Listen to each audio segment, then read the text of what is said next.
Move, old woman. Those were the first words I read that morning, taped crookedly to the middle slat of a bus stop bench like a joke someone expected the whole world to laugh at. The paper fluttered in the March wind, edges curling, the ink thick and confident, the kind of message written by someone who never worries about consequences. I stood there with my tote bag hanging from my wrist, wearing a plain gray cardigan and sensible shoes that had seen better years, and for a few seconds I just listened. Tires hissing on damp pavement, the distant chirp of a crosswalk signal, a radio playing softly from someone's car. The bench was under a scratched plastic shelter, the kind every city seems to buy in bulk, and it smelled faintly of rain and old advertisements. The digital sign above the route map blinked 7:12 a.m. and promised the next bus in 9 minutes, as if 9 minutes was a small thing when you're being told to erase yourself. My knees ached the way they always did in cold air, and I could have turned around, ordered a driver, slipped back into the warm silence of a car with tinted windows. But I didn't. I ran my thumb lightly over the taped message, not tearing it down, not yet, just feeling the cheap grit of the paper. Then I sat anyway, slowly, carefully, like I had all the time in the world. I rested my hands in my lap and stared out at the street as if nothing had happened, because the truth is, humiliation thrives on reaction, and I had learned long ago that the calmest face in the room is often the most dangerous. Across the shelter, a teenage boy in earbuds glanced up, then quickly looked away. A woman with a stroller pretended to focus on her phone. Nobody wanted to be involved. That's how these moments are designed. Public enough to sting, private enough that everyone can claim they didn't see it. The wind pushed the paper again, tapping the bench against my coat sleeve. I could feel the words there without looking. Then a small shadow crossed in front of me, and a girl's voice, thin but steady, said, "Ma'am, you can sit. You were sitting. That's good." I looked up. She couldn't have been more than 12, with blonde curls that sprung out from under a knit cap and eyes the color of pale summer sky. Freckles dotted her nose like someone had flicked cinnamon across her face. She held a bottle of water in one hand and a wrinkled brown paper bag in the other, the kind you get when you pack lunch in a hurry. She stepped closer, not too close, like she'd learned to measure adults by their moods. "Do you want this?" she asked, lifting the bag a little. "It's just a granola bar and an apple. I have another one." Her cheeks were pink from the cold, and the sleeves of her jacket were slightly too short, exposing narrow wrists. I should have said no. I should have smiled politely and told her to save it for herself. But something in her face, something older than 12, made my throat tighten. "What's your name?" I asked instead. "Lily," she said, and then, after a beat, as if it mattered, "Lily Harper." She glanced at the bench, at the taped words, and her mouth pressed into a line. Without asking permission, she shifted her small body so she stood between me and the sidewalk, like a living screen. "People can be mean," she muttered, staring out at the road. "They think they can say stuff when they don't know you." I watched her for a moment. The way she held her shoulders square, even while her fingers worried the edge of the paper bag. Behind us, high on the pole near the route sign, a security camera sat angled toward the shelter, its dark lens reflecting a dull slice of sky. I followed that camera with my eyes, then looked back at the taped message, and the quiet smile that came to my lips wasn't about being hurt. It was about recognizing a setup. Because whoever put those words there hadn't just wanted me uncomfortable. They had wanted me seen. I did not take the bag right away. I let it hang in the air between us for a moment, because I wanted to see if she would pull it back, if kindness was something she had been trained to regret. She did not. Her arm stayed steady even as the wind tugged at her curls. So I nodded once and accepted the apple, cold as if it had been sitting near a window all night, and the granola bar with the wrapper crinkled from being handled too many times. "Thank you, Lily," I said, carefully, as if her name deserved to be spoken with respect. Her shoulders loosened a fraction. She offered the water next, then hesitated, then tucked it against her own jacket instead. That small choice told me everything. She had enough manners to offer, but not enough security to spare. A bus roared past in the far lane, not ours, the sound making the shelter vibrate. The digital sign above the route map blinked again and added another minute, as if it were shrugging. Lily kept her place between me and the sidewalk, staring straight ahead, her chin lifted like she was trying to be taller than she was. "You should not stand in the cold for me," I said. You should stand in the cold for yourself. She did not smile, but her eyes flicked toward mine. I am waiting, she answered. For my mom. The words came out quickly, as if she had practiced saying them without giving anything away. I watched her fingers worrying the edge of that paper bag, twisting it, smoothing it, twisting it again. Is your mother on the bus? I asked. Lily shook her head. She cleans houses. She takes the early one. She told me to meet her here after school, but today she texted and said she might be late. She glanced at the road like she was trying to pull the bus toward us by sheer force. Then her gaze slid to the taped message on the bench, and her voice dropped. That was not here yesterday. I leaned slightly, as if adjusting my coat, and looked at the tape itself. It was not ordinary clear tape. It was the kind used in offices, reinforced, with a faint pattern pressed into it. On the corner where it folded under the slat, a tiny line of printed numbers showed through, like part of a shipping label that had been cut down. Whoever put it there did not just want to stick paper to wood. They wanted it to last. I let my eyes drift upward again to the security camera. The lens was aimed a little too perfectly, catching the bench, the route sign, and anyone who sat in that exact spot. I could almost feel myself framed inside a box. Lily followed my gaze and swallowed. They watch everything, she whispered. If you do something wrong, they post it. Her voice cracked on the last word, and she cleared her throat like she could hide it. I reached into my tote bag and pulled out a pair of reading glasses, the kind any grandmother might carry. As I set them on my nose, I also slid out a small notepad and a pen, nothing fancy, and wrote down the time as the sign showed it, the bus route number, and the angle of the camera. Lily's eyes widened, as if writing something down was an act of rebellion. Are you going to call the police? She asked. I kept my voice gentle. No, I said. Not yet. First I want to understand what they think they are doing. A man in a bright safety vest walked by, slowed, and glanced at the bench. His eyes snagged on the message, then on me, and for a heartbeat his face showed something like surprise, quickly replaced by a blank expression. He lifted a phone to his ear and kept walking, but his voice carried on the wind anyway, soft and careless. Yeah, he said. She sat down. I told you she would. Camera is on her. Lily's whole body went still, like a rabbit hearing a door latch. I turned my head just enough to watch his reflection in the shelter's scratched plastic panel as he paced away, and I felt the calm in my chest settle into something sharper, something patient. Then, from the corner of my eye, I saw Lily's gaze snap to the street behind me, and the color drained from her freckles. Oh no, she breathed, barely audible. She is here. Lily did not move her feet, but her whole posture shifted as if someone had tightened a string down her spine. Her eyes fixed on a point beyond my shoulder, and the hand holding her water bottle trembled once before she forced it still. I turned my head slowly, the way you do when you do not want to look startled, and I saw a woman stepping off the curb with the impatient confidence of someone who believes the world should clear a path for her. She was in her late 30s, maybe early 40s, hair pulled into a shiny ponytail that swung like a warning. A neat coat, clean boots, a purse held high on her arm like a badge. Her face had the tightness of someone who smiled often, but only when it benefited her. She was not dressed for cleaning houses, not dressed for standing at a bus stop. She looked like she had come to supervise. Lily's voice went small. That is my mom, she said, but the words did not sound like relief. The woman reached the shelter and stopped short when she saw Lily standing beside the bench, and her gaze immediately dropped to the message taped there. Something flashed across her expression so fast most people would miss it, but I did not. Recognition. Satisfaction. Then she looked at me, and her mouth curved as if she had found exactly what she came for. Lily, she said, stretching the name out, sweet and sharp at the same time. There you are. I have been looking everywhere. Lily did not step forward. You texted you would be late, Lily replied. The woman waved a hand like that detail was irrelevant. Plans change. Come on. We are going. Her eyes returned to me. And you, she added, as if addressing a stray package left in her way. You need to move along. That bench is not for you. She nodded toward the paper like it was official signage. Her tone carried that strange confidence that comes from speaking loudly enough that strangers assume you must have authority. I kept my hands folded in my lap. I made my face calm. Is it your bench? I asked softly. The woman's smile widened without warmth. It is not yours, she said. It is for customers.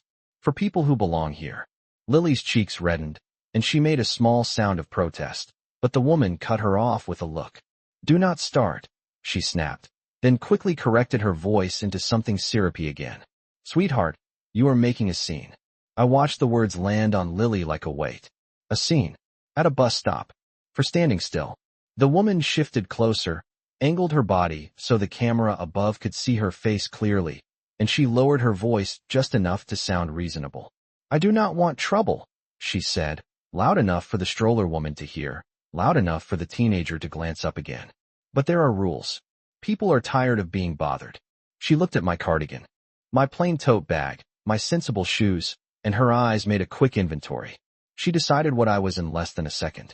Then she turned back to Lily and reached for her arm, not yanking, not anything dramatic, just the firm grip of someone who practiced control in public. Lily stiffened and did not pull away, but her eyes flicked to mine, pleading without asking. I did not raise my voice. I did not stand in a rush. I simply slid my notepad a little higher on my knee and wrote down the time again, then the woman's license plate as her car sat at the curb with the engine running. I saw her notice the pen. Her smile tightened. What are you writing? She asked. Just details, I said. Details about what?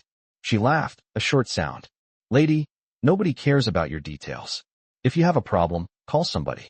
You are not going to intimidate me with a pen. I am not trying to intimidate you, I answered. I am trying to understand you. That made her pause, just a fraction. Because people like her expected anger, expected tears, expected someone to beg. Calm confusion was not on her script. Lily took a small breath and spoke, voice shaky but clear. Mom, please. She did not do anything. The woman's head snapped toward Lily so fast her ponytail swished. Do not defend strangers, she hissed, then caught herself again, glancing up at the camera. She smoothed her coat, arranged her face into a careful expression, and said, We are leaving. Right now. Then she looked at me once more and added, almost casually, and do yourself a favor. Do not sit where you are not wanted. Her words were meant to sound like advice. But I heard the truth underneath. She was not warning me about a bench. She was warning me about a boundary she believed she owned. And as she said it, her eyes flicked up, just for a heartbeat, to the security camera lens, like she was checking whether the recording was catching everything she wanted it to catch. In that moment, with Lily's so-called mother performing for the camera and the strangers pretending not to hear, I reminded myself why I had come here in the first place, because this was never about a bench. 3 hours earlier, the sun had barely lifted over the rooftops when I stood in my bedroom and chose the plainest clothes I owned on purpose, not because I lacked better, but because I had too much. I left the pearl earrings in the jewelry box. I left the tailored coat on its hanger. I put on the gray cardigan with the small snag near the hem and the worn leather flats that never made anyone look twice. When you spend decades being recognized, you learn how heavy attention can feel, and you also learn how quickly respect disappears when people believe you have nothing to offer them. I slipped my wedding band into my pocket instead of wearing it, not because I stopped loving my late husband, but because his name opened doors that I did not want open today. Whitmore. People heard it, and their faces changed, their voices changed, their promises changed. Today, I needed the truth. And the truth never shows itself when it is trying to impress you. I left my house without a driver, took a quiet car service to a few blocks away, then walked the last half-mile alone, breathing in air that smelled like wet concrete and early coffee. The temperature was in the upper 30s, cold enough to sting my lungs, and the sidewalk glittered with last night's rain. I passed a coffee shop with a line out the door, a barber pole spinning lazily, a payday loan sign bright as a warning, and I kept going until I reached the bus shelter I had seen in reports and photos and glossy brochures. It looked smaller in real life, cheaper, more tired, like it had been installed with good intentions and then forgotten. My foundation had helped fund transit improvements in this district years ago, back when my husband insisted that dignity was not a luxury item. He had grown up riding buses, he used to tell me, and he never forgot what it felt like to count quarters in his palm and pray the fare did not go up. After he passed, I kept the programs going because it was the one part of the business world that still felt like him. So when a stack of complaints crossed my desk last month, all stamped with the same bland phrases, I did not forward them to an assistant. I circled one location in red ink and wrote a single note. I will see it myself. That was this stop, this intersection, this bench, this camera. And there was another reason, quieter and harder to say out loud. A name had surfaced in those complaints, not in the official text but in the margins, handwritten by someone who sounded scared. Lily Harper. Beside it, another name, older, almost smudged away, Maria Harper. Maria had been in my home for 18 years. She had known which tea I liked when my hands shook, which songs calmed my husband when he could not sleep, which corners of the house creaked before storms. Maria used to tell me stories about her little girl with hair like sunshine, a child she was raising with stubborn hope. Then, one day, Maria stopped answering my calls. The agency sent a cold email about a sudden change in availability. No forwarding address, no goodbye, just a silence that did not fit the woman I knew. I had tried the polite routes first. I had tried the private routes after that. And when all I found were closed doors, I decided to come where doors were not needed, where life happened in full view. That was why I sat down, why I watched the camera, why I wrote down times and plates, and why I listened to that man in the safety vest say the quiet part out loud. Because I had not come here to be rescued from humiliation. I had come here to find out who thought they could use it as a tool. The woman's hand stayed on Lily's arm as if Lily were a purse she could pick up and carry away, and Lily's eyes kept flicking to the street, to the blinking route sign, to the camera, as if every direction held a different kind of danger. I did not stand up fast. I rose slowly, letting my joints complain without letting my face change, and I stepped just enough that Lily could see me clearly, without feeling like I was cornering her. "Lily," I said, "you do not have to go anywhere you do not feel safe." The woman gave a sharp laugh, loud enough for strangers to hear, then smoothed it into a bright tone. "Safe," she repeated. "Listen to her. Like you are in some movie." She glanced toward the camera again and lifted her chin. "I am her mother. This is my child. And you are interfering." She said the word interfering the way people say trespassing, the way they say nuisance, with the certainty that labels are stronger than truth. Lily's lips parted, then closed. Her face was pale now, the freckles standing out like pinpricks. I lowered my voice so only Lily could hear. "Look at me," I said. She did, and I saw a child who had learned to measure consequences before she spoke. I turned slightly, angling my body so the woman could still see my face, still perform to the imagined audience, but so Lily was not exposed like a target. "Ma'am," I said, politely. "If you are her mother, then you will not mind me asking a simple question." The woman's eyes narrowed. "What question? What is her birthday?" I asked. There was a pause so small most people would not notice, but Lily noticed. Her lashes fluttered. The woman's smile froze, then returned, sharper. "That is none of your business," she snapped, then quickly softened again. "Lily, come on. Now." Lily's fingers tightened around the water bottle until the plastic creaked. She whispered, almost without moving her mouth, "Please do not make her mad."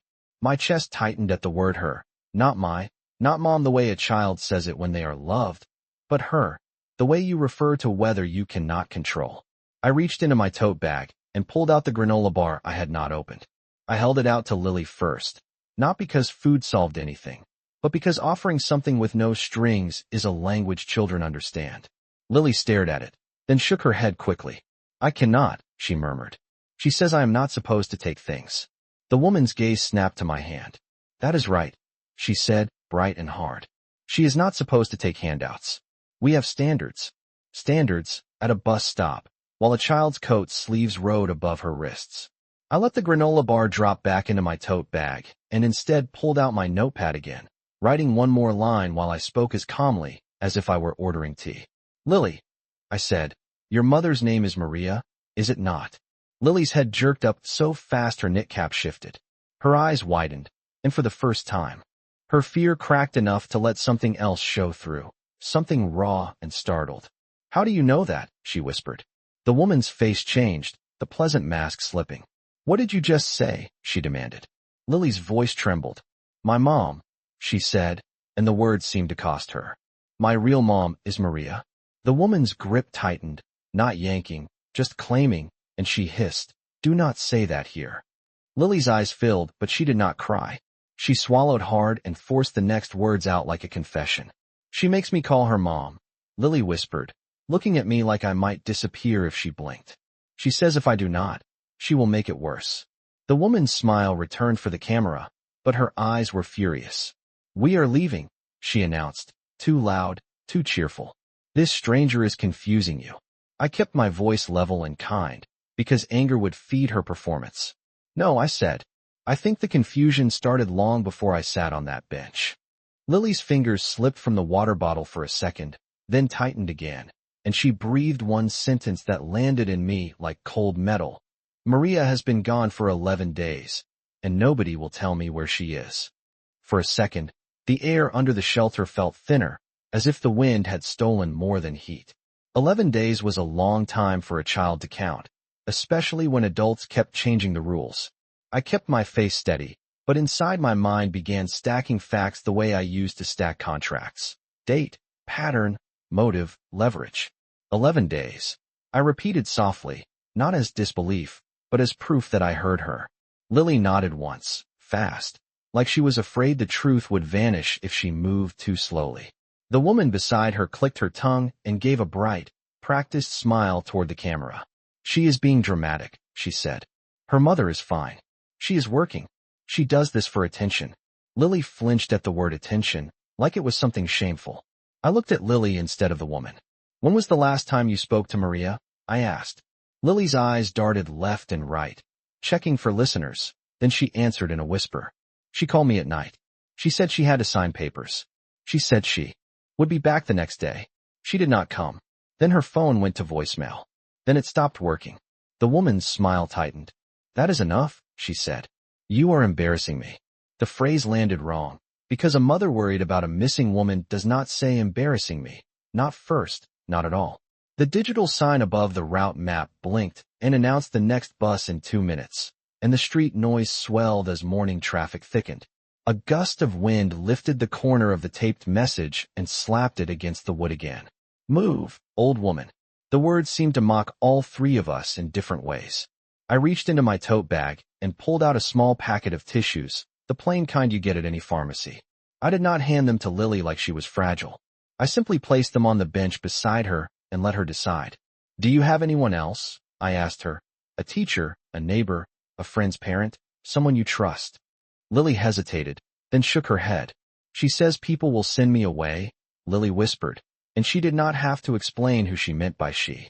The woman's fingers dug into Lily's sleeve as if to confirm ownership. We are leaving now, the woman announced, raising her voice again as a performance. She stepped closer to Lily, angling her body so the camera could not miss the picture. The responsible parent removing a difficult child from a public nuisance. I did not block her. I did not grab. I did not do anything that could be twisted into a scene. Instead, I took one step back, giving them space, and I said, calmly, then you will not mind sharing your name with me. The woman blinked. Excuse me. Your full name? I said, still polite. So I can note who is taking Lily away from a bus stop, while she tells me her mother has been missing for 11 days. The stroller woman's phone lowered a fraction. The teenager in earbuds paused his music. Even the man in the safety vest, farther down the sidewalk, turned his head as if the word missing had pulled him by the collar. The woman's eyes flashed, but she kept her smile. My name is Danielle, she said. That is all you need. Danielle, I repeated, writing it down. And your last name? Her smile faltered again, just for a heartbeat.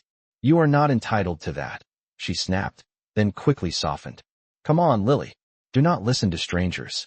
Lily's gaze locked onto my notepad, onto the pen moving smoothly, as if this were ordinary. I saw something in her face shift, a tiny spark of relief that someone was treating her fear like a fact. I leaned slightly toward Lily and kept my voice low. If you can remember one thing, I said, remember this. You are allowed to ask questions. Lily swallowed and nodded once.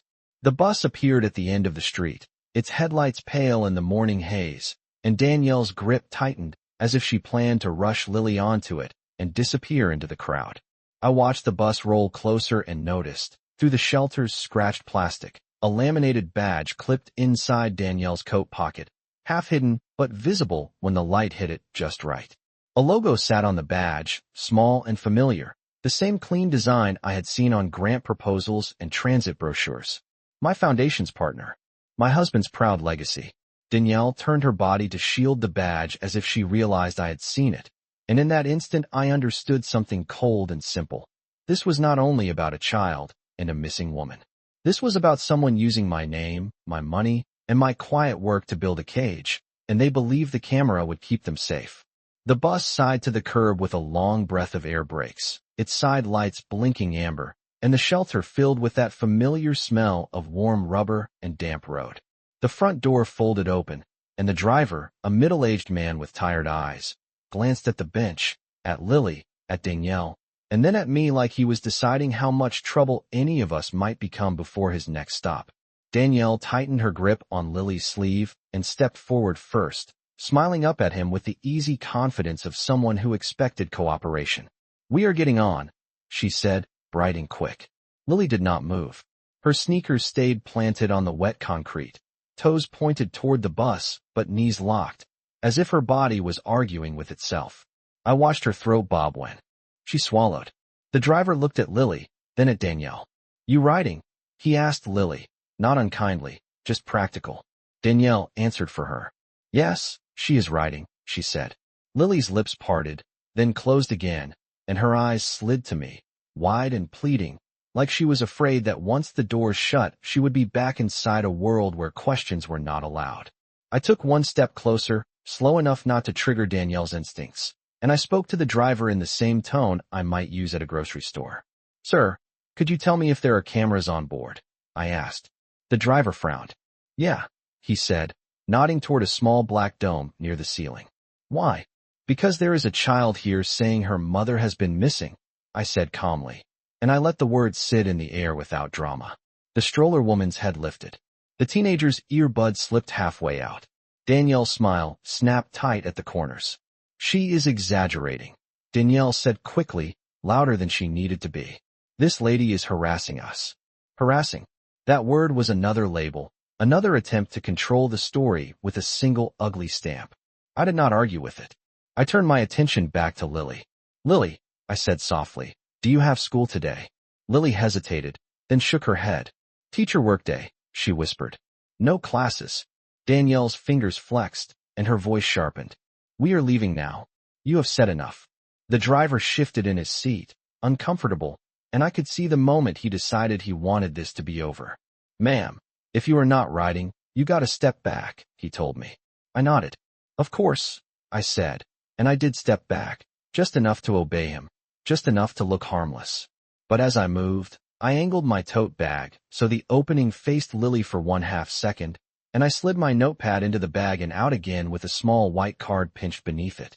No bold logo, no fancy lettering, just a name and a number printed in plain black ink, Evelyn Whitmore, and a direct line that did not go through assistance. I held it low, near my hip, like a piece of gum offered quietly, and Lily's eyes dropped to it before she could stop herself. Danielle saw the flicker of attention, and her head snapped toward my hand. "What are you giving her?" she demanded, and the sweetness was gone now, replaced by something raw and possessive. I kept my face calm. "A way to ask questions," I said. Lily's small fingers reached, hesitated, then closed around the card so quickly it looked like nothing happened at all. She folded it once, tight, and tucked it into the cuff of her sleeve where the fabric was loose. Danielle's gaze darted to the bus camera on the ceiling, then back to me, and for the first time her confidence wobbled. She was realizing that whatever story she planned to tell later, there were witnesses now, and not all of them were easy to dismiss. "Lily on," she hissed through her smile. Lily took a step, then another, climbing into the bus as if each stair weighed 10 pounds. The driver watched them pass, then glanced at me again, silent. Danielle turned at the top step and flashed me one last look, the kind that promised consequences without naming them. As she pivoted, her coat shifted, and her badge caught the light again, clear enough for me to read the bottom line. Community Partner Access, with a 5-digit number beneath it. I wrote that number in my mind the way I used to memorize account codes. Then the doors folded shut, sealing Lily inside with Danielle, and the bus pulled away, water spraying from the tires in a thin fan. I stood in the shelter and watched it merge into traffic, and just before it disappeared around the corner, I saw Danielle lift her phone to her ear and speak fast, her mouth forming words I could not hear, but her eyes cutting back toward the bench as if she knew exactly what I had seen. When the bus disappeared, the shelter felt louder in its emptiness, like the city had leaned in to listen and then lost interest. The stroller woman pretended to scroll again. The teenager pushed his earbud back in and stared at the ground. The man in the safety vest was already halfway down the block, walking faster than before. Everyone had returned to the comfort of not being involved. I stayed. I did not rip down the taped message, not yet. I wanted it preserved exactly as it was, because cruelty becomes harder to deny when it is documented in its original shape. I pulled my glasses off, breathed out slowly, and opened my tote bag just enough to take out my phone. The screen showed 7:26 a.m. My fingers did not shake, but my stomach felt tight in the way it does before a board meeting, when you know a polite conversation is about to become an accounting of sins. I tapped one number from memory and waited. It rang once, twice. Then a voice answered, crisp and alert, the kind of voice trained to handle emergencies without panicking. "This is Marcia," my counsel said. "Evelyn." "Marcia," I said, keeping my tone even. "I need you to do 3 things without asking why." There was a brief pause, then, "Go ahead." "First," I said, "pull every complaint and service ticket connected to the Pine and Alder bus shelter for the last 60 days. Include vendor names and staff rosters." "Understood." "Second," I continued, "I need the camera footage from the shelter pole for this morning from 6:45 a.m. until 7:30 a.m. Secure it before anyone can delete it." Marcia's voice sharpened. "Evelyn, are you at that location right now?" "Yes," I said. "Third," I added, "I saw a partner access badge on a woman who identified herself as Danielle. It said community partner access with a 5-digit number. I will send you the number the moment I verify it." "All right," Marcia said, and I could hear typing. "Do you want me to alert the transit authority?" "Not yet," I said. "I want the records first. Because when people like Danielle feel pressure too soon, they do not confess. They rewrite. They scramble. They erase." I lowered the phone and looked up at the camera again, the small black dome watching the empty bench like it had been waiting for the next scene. The taped message still fluttered. I took a photo of it from 3 angles, making sure the tape pattern and the printed numbers in the corner were clear. Then I stepped to the side and photographed the pole, the route map, and the street sign, so no one could claim it was somewhere else. A city bus rolled by and splashed a thin sheet of water along the curb, and I remembered the last time I had needed to be this careful. It had been years ago, after my husband's will reading, when people who smiled at my table suddenly wanted receipts and loopholes. In those days, I learned that kindness without documentation gets you thanked and then forgotten, but evidence gets you heard. My phone buzzed once. A text from an unknown number. For a heartbeat, my chest tightened. Then I opened it and saw 2 words. "It is Lily." Beneath that, another message arrived, shorter, shakier. She took my sleeve card. I stared at the screen, letting relief and worry sit together in the same breath. Lily had the number. Lily had reached out. That meant she had found a moment alone long enough to send a message, which also meant Danielle had not fully controlled her yet. I typed carefully, keeping my words simple. "Are you safe right now?" The reply took longer than I liked. Then it came. "I am on the bus. She is watching. I cannot talk." Another pause. Then, "She said we are going to the office." I read the word office twice. My mind went back to the badge, the logo, the partner access line, and the way Danielle's eyes kept checking the cameras like they were allies. I typed one more sentence, as calm as I could make it. "Tell me the route number on the bus or the stop name when you can." Seconds later, Lily replied with a single detail that felt like a key turning in a lock. "Route 18. Next stop is Cedar Station." And in the quiet shelter, with the taped insults still breathing in the wind, I finally understood what Danielle believed she owned. She thought the system itself belonged to her, and that a child would disappear inside it without anyone important noticing. When Lily typed Cedar Station, my mind pictured the place before my body ever got there, because I had read enough reports to know which stops had offices and which stops only had benches and broken promise posters. I did not waste time debating what I should do, because hesitation is a luxury children do not get. I stepped out from under the shelter, walked 2 blocks to the corner where the coffee shop line spilled onto the sidewalk, and asked the barista for a cup of hot water, not tea, just hot water, because I needed my hands warm and steady.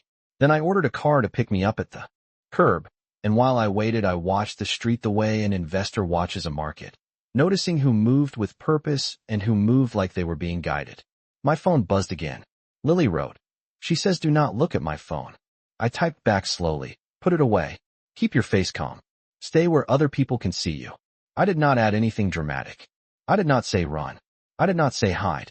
I only said what keeps a child safe without creating panic. The car arrived, a quiet sedan, and I slid into the back seat like any grandmother headed to an appointment. Cedar Station, I told the driver, and he nodded and merged into traffic.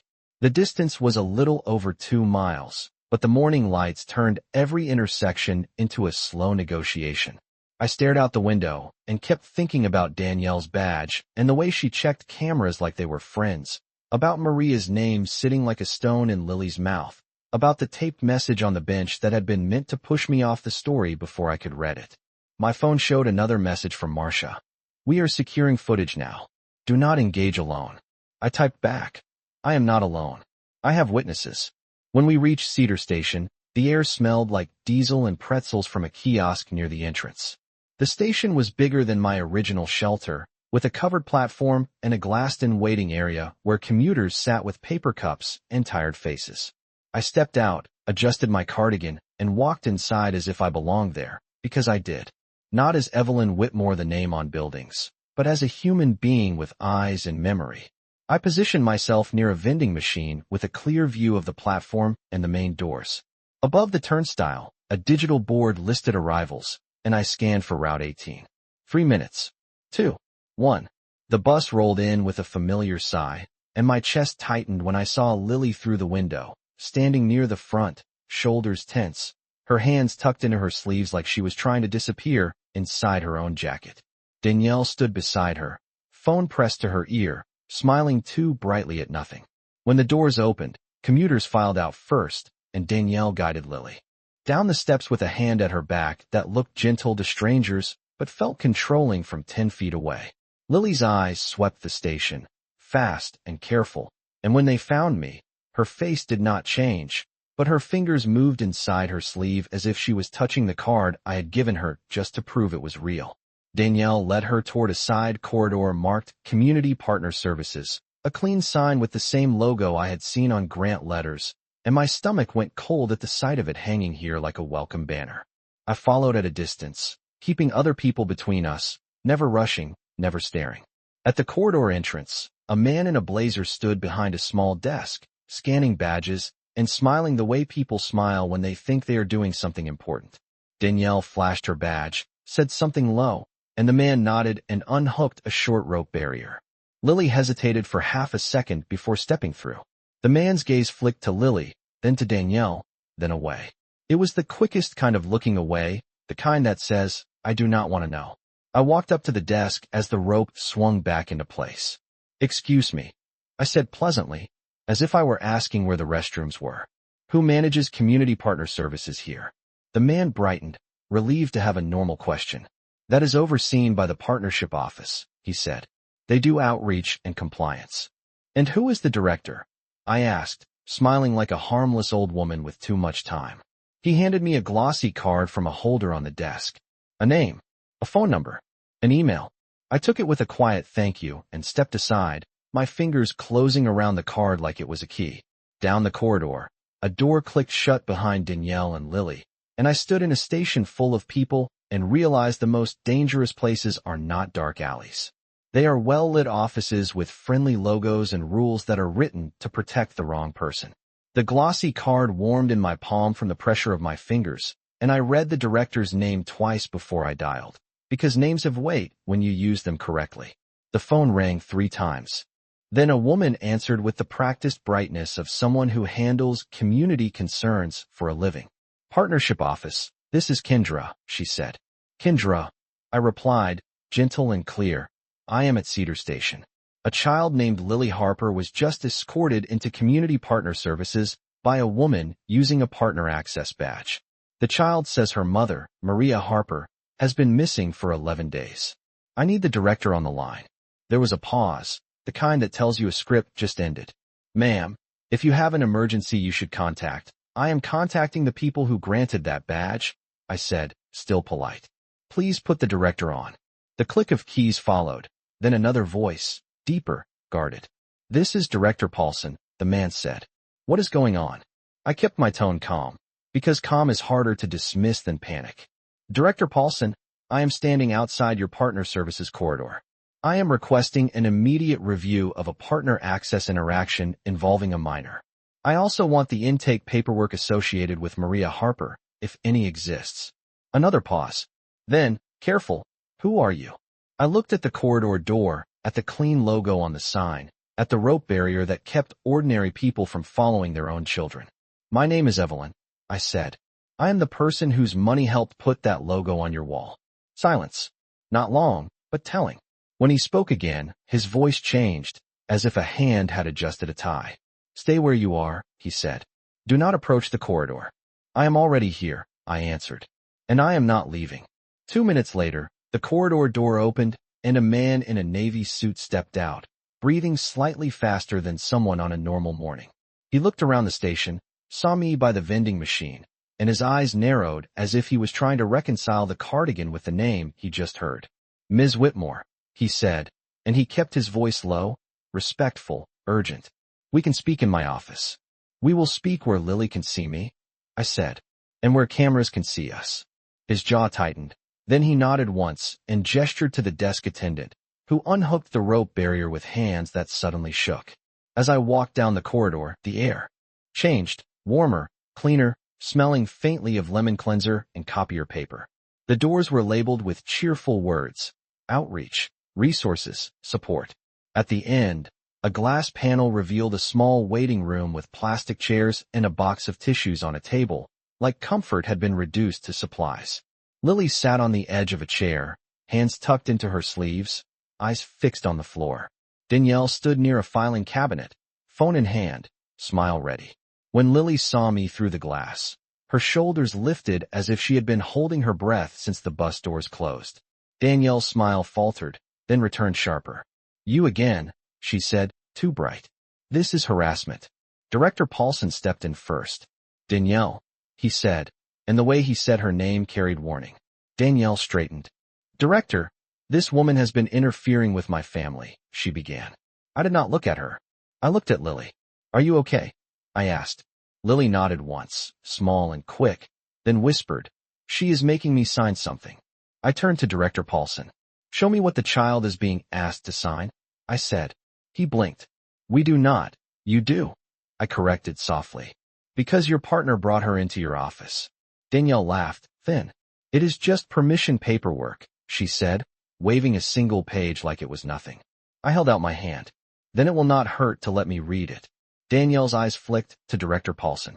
He hesitated, then said, Danielle, give it to me. Danielle's smile strained as she placed the paper on his desk. He scanned it, and the color rose in his neck. The header read Emergency Temporary Guardianship Request, and in the signature line, printed beneath a blank space, was a name that did not belong to Lily, and did not belong to Danielle either, Maria Harper. I watched Director Paulson's eyes move across the page, watched his breathing change, and I knew without anyone saying a word that someone had been using a missing woman's name like a spare key. Director Paulson held the paper as if it had suddenly turned fragile, his eyes moving from the printed name to the blank signature line, then to Danielle's face, then to Lily's small hands tucked into her sleeves. The room was quiet in the way offices get when a rule has been broken, and everyone is waiting to see who will pretend it is normal. Danielle recovered first, smoothing her coat, lifting her chin, and letting a careful smile return. That is standard, she said. It is just paperwork, so I can help her. Her mother asked me to. Lily made a soft sound, almost like a cough swallowed too fast, and her eyes flicked up to Director Paulson with the kind of hope that is dangerous because it expects adults to do the right thing. I kept my voice gentle, but I did not soften the words. A missing woman cannot ask for anything, I said, and a child cannot be pressured to sign away her own safety. Director Paulson's throat worked as he swallowed. He set the paper down on the desk, palms flat, as if anchoring himself. Danielle, he said, and the warning in his voice was no longer subtle. Where did you get this form? Danielle's smile tightened. From your office, she snapped, then caught herself and brightened again. Too late. We do this all the time. We help families. That is what the program is for. This program is for support, he said, and his eyes went to Lily, then back to Danielle. Not for shortcuts. Danielle's gaze darted to me, sharp with resentment. This is because of her, she said. This woman followed us. She is trying to make trouble. I did not argue. I only slid my phone onto the desk, screen facing up, and opened the message thread from Lily's number. The words were simple and plain and impossible to dress up as drama. She took my sleeve card. She is watching. She said we are going to the office. Director Paulson stared at the screen for a long second, then reached for his own phone with a hand that now looked less certain. I am calling compliance, he said, and when he spoke into the phone his voice had changed, clipped and professional. Freeze partner access for badge number. He paused, looking at Danielle. What is your badge number? Danielle's face tightened. You do not need that, she said. He did not blink. I do, he answered. Now. Danielle hesitated, and in that hesitation she told on herself more than any speech could. Lily's shoulders drew inward, bracing, as if she had seen this pattern before, the moment when an adult decides whether truth is worth inconvenience. I leaned slightly toward Lily and kept my tone steady. You did nothing wrong, I said. You asked a question. Director Paulson watched Lily as if seeing her for the first time, not as a case, not as a form, but as a child sitting in a plastic chair under fluorescent lights, trying not to cry because she knew crying would be used against her. Danielle finally spat out 5 digits in a tight voice. Director Paulson repeated them into the phone and added, suspend access immediately. Pull entry logs for this corridor for the last 14 days. Also pull any file that includes Maria Harper's name. Danielle's smile broke. You cannot do that, she said. I am approved. Approval is not a shield. He replied, and he gestured toward the door. Please wait outside. Danielle did not move. Her eyes flicked to Lily, then to the tissues on the table, then to the glass panel, calculating witnesses. You are making a mistake, she said, softer now, the performance slipping. Director Paulson stepped slightly between Danielle and Lily, not touching, not dramatic, just a quiet barrier. No, he said. The mistake is already on my desk. Lily looked at me, lips trembling, and whispered, Is Maria really missing? I did not offer false certainty. I do not know where she is yet, I said, but I am going to find out. Director Paulson's phone beeped with an incoming message, and he read it, the color rising again in his face. He turned the screen so I could see one line from compliance. Signature on file matches prior intake documents. Source document dated 18 years ago. My stomach went cold in a clean, bright office that suddenly felt like a trap wearing a friendly logo. Director Paulson read the compliance message again, slower this time, as if the words might change if he stared long enough. Then he set his phone down and looked straight at Danielle with a careful calm that did not match the tightness in his jaw. That signature did not come from today, he said. It came from an old intake file, and someone pulled it from our archives. Danielle's smile tried to hold, but it slipped at the edges. You are overreacting, she said, voice too light. People reuse templates. This is how offices work. Templates do not explain a matching signature. From 18 years ago, he replied. Lily sat very still, watching their faces like she was reading weather. I walked to the small table with the tissues and pulled the box closer to Lily without making a show of it. Then I turned my attention back to Director Paulson. If that signature came from an archive, I said, then there is an access trail. Who opened it? Who printed it? Who attached it to a guardianship form? Director Paulson nodded, already moving, as if my words gave him permission to stop pretending this was a misunderstanding. He tapped his phone again. Compliance. I need the access log for Maria Harper's file, time-stamped, and I need it now, he said. Danielle took one step toward the door. Not running, not dramatic, just the quiet motion of someone trying to exit before the room turns into a cage. Director Paulson raised a hand, palm out, still polite. Danielle, please remain here, he said. You are not in trouble if you have done nothing wrong. Danielle's eyes flashed. You cannot detain me, she snapped. This is a public facility. This is a controlled access office, he answered, and his voice lowered, firm but not loud. He pressed a button near the desk. A security attendant appeared in the doorway, not threatening, simply present, the way accountability shows up when someone finally calls for it. Danielle's shoulders squared. and her gaze darted to Lily. "Come on," she said, forcing brightness again. "We are leaving." Lily did not move. Her hands stayed tucked in her sleeves, but her chin lifted a fraction, and when she spoke her voice was small and clear. "I am not signing anything," she said. Danielle froze, then laughed as if a child refusing was cute. "You do not get to decide," she said. I leaned slightly toward Lily, keeping my tone gentle enough to steady her. "Yes, you do," I said. "You decide what you sign. You decide who you trust." Director Paulson's phone buzzed. He read the screen, then turned it so I could see a list of entries. File opened, file exported, form printed, each line stamped with a date and time. One name repeated beside every action, Danielle. The room went quiet again, different this time, because silence was no longer confusion. It was evidence. Danielle's smile disappeared. "That does not prove anything," she said, but her voice had lost its shine. Director Paulson looked at Lily, then at me. "I am calling Child Welfare Services," he said. "A social worker will meet us here, and Lily will not be leaving with anyone until we verify Maria Harper's location and identity." Lily's breath hitched, and she whispered, "Will they send me away?" "They will keep you safe," Director Paulson said, and he sounded like he meant it. I reached into my tote bag and took out my phone, then I called Marcia again. When she answered, I said, "I need an emergency child advocate and a temporary protective placement arrangement that follows every rule. Also, I need a welfare check request filed for Maria Harper through the proper channels, and I want medical facilities queried for her name." Marcia did not ask questions. She only said, "It is already moving." Danielle stood rigid, eyes hard, and for the first time she looked less like an authority and more like a person caught in bright light. Lily watched her, then looked at me, and her voice shook. "If Maria comes back," she asked, "will she be mad at me?" I shook my head slowly. "No," I said. "She will be proud that you spoke." A few minutes later, Director Paulson's phone chimed again, and his face changed as he read. He swallowed, then spoke carefully. "We have a lead," he said.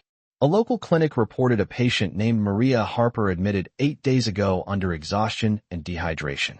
The emergency contact on her intake form was changed 2 days later to Danielle's number."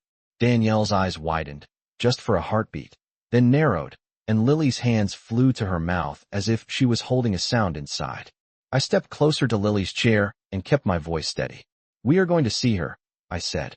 "And this time, nobody is going to stand between a mother and her child with a piece of paper." We left Cedar Station with everything that mattered moving in the right direction at once, not because the world suddenly became kind, but because paperwork finally started telling the truth. Director Paulson arranged for a licensed child advocate to meet us at the front desk, and when she arrived, she crouched to Lily's eye level and spoke to her the way adults should, with clarity instead of control. Lily stayed close to my side, fingers still tucked into her sleeves, but her shoulders were no longer folded in on themselves like a closing door. Danielle remained in the office under supervision, still insisting this was all a misunderstanding, still trying to sound like the victim of an overreaction. Yet every time she reached for her phone, Director Paulson calmly reminded her that the compliance team had already locked her partner access and preserved the logs. I took a car to the clinic because time is different when a child is waiting for a mother, and Lily came with me and the advocate, buckled into the back seat with the careful seriousness of someone who had learned not to take up space. The clinic was 12 minutes away through slow morning traffic, and Lily stared out the window at storefronts and stoplights, as if she was memorizing proof that the world was still there. When we arrived, the waiting room smelled like hand sanitizer and burnt coffee, and the receptionist began to deliver a practiced line about privacy until I slid Director Paulson's call confirmation across the counter and said Maria Harper's name in a voice that left no room for delay. A nurse appeared, checked a chart, and her expression softened in the quiet way that tells you a patient has been alone too long. "She is here," the nurse said. "She has been asking for her daughter." Lily made a sound that was half breath and half sob, and the advocate placed a steady hand on her shoulder while we followed the nurse down a hallway lined with faded health posters. Maria's room was small and bright, with a water pitcher on the tray and a thin blanket folded neatly at the foot of the bed. She looked smaller than I remembered, her hair pulled back, her face pale with exhaustion, but her eyes were still Maria's, sharp even through fatigue. When Lily stepped into the doorway, Maria's hands lifted immediately, shaking, not dramatic, just real. "Lily," she whispered, and Lily crossed the space in 3 quick steps and pressed into her mother's side. "Careful of the tubes and the monitors. Careful the way children are when they love someone they are afraid to lose." Maria's eyes closed for a second, and I saw relief move through her like warmth returning to cold fingers. Then she looked past Lily and saw me, and her brow furrowed, as if she was trying to place a memory she never expected to see again. "Miss Evelyn," she said softly, and the sound of my name in her voice turned the room silent.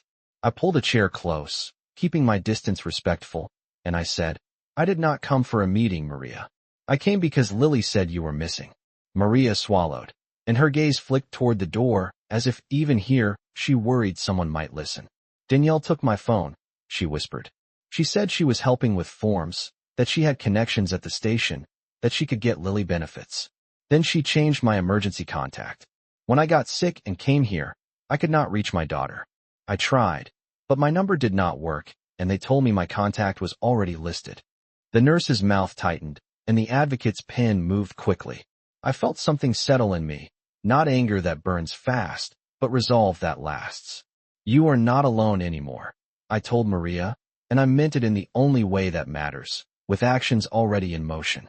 As Lily lifted her head from her mother's shoulder, her cheeks wet but her eyes clear, I noticed the date printed on the clinic wristband and the old intake record the nurse had clipped to the chart, and my breath caught because it matched the date in the compliance message, 18 years to the day Maria first walked into my home, wearing borrowed shoes and carrying quiet dignity. Danielle had thought old files were a tool for control, but she had accidentally pointed to the one truth she could not erase. Maria and Lily were connected by more than paper, and so was I.